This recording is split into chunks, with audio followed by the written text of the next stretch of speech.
What did someone do in an emergency room that made you say, "You gotta be kidding me"? 1. My husband fell off his bicycle and reflexively put his arm down to break his fall.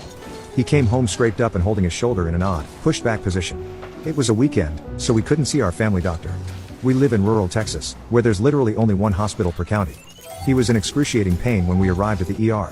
After waiting an hour, a nurse gave him a visual exam and told him to ice his shoulder, take Tylenol, and see an orthopedist. She added that they couldn't give him any drugs. We were stunned. He couldn't move his arm, and any pressure caused sharp pain. We just wanted an x-ray, not pain meds. We drove to the next county's hospital, and it was the same story, no x-ray, no exam, and a referral to an orthopedist in a larger town. My husband had to sleep in a chair and go back to work without a diagnosis or doctor's note. 2 weeks later, a local orthopedist took a single x-ray and told us nothing was wrong, suggesting my husband was faking the injury for drugs. 5 weeks after the accident, a second orthopedist reviewed the x-rays and said, "Wow. My husband had a posterior dislocation of the shoulder, a rare and often missed diagnosis." He was referred to a specialty hospital in Houston, where he underwent surgery 6 weeks after the accident. He now has titanium pins in his shoulder for an injury that 3 providers said didn't exist. 2. I walked into the ER with a massive cut over my right eye. Blood was pouring down, and I could barely see. I had lost consciousness twice while driving, hitting a barrier on the highway that deployed my airbags. When I walked into the ER, kids cried, and women gasped. I looked like something out of a horror movie, covered in blood, staggering because my balance was gone. I had been hit above the eye with a pool ball, then repeatedly hit with pool cues. My retina was detached, my orbital bone was shattered, my right eardrum was ruptured, and I had a perforated lung from the accident, along with a broken ankle and torn meniscus. I stumbled up to the desk at the hospital, and the woman at admissions handed me a stack of forms, saying, "Please have a seat, fill these out completely, and bring them back when you're done." I remember laughing as I hit the floor, face first. I woke up in the operating room with them asking if I had been using drugs or drinking alcohol. I hadn't.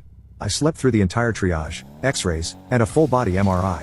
My truck was totaled, but for the life of me, I still laugh about that woman telling me to fill out paperwork first. 3. 33 years ago, my older son was 6 months old and stopped breathing at home. We rushed him to the ER, where they needed to get an x-ray. As I waited, another mom with a 10-year-old daughter demanded to go ahead of us because her daughter had a broken arm.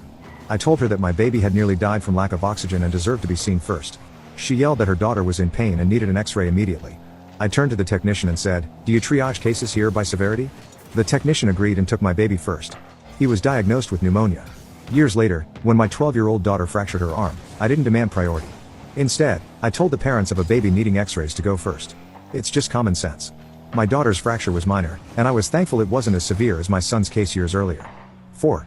A teenage girl was brought in by ambulance after swallowing a bottle of 100 ibuprofen pills. She called her dad after running away from home.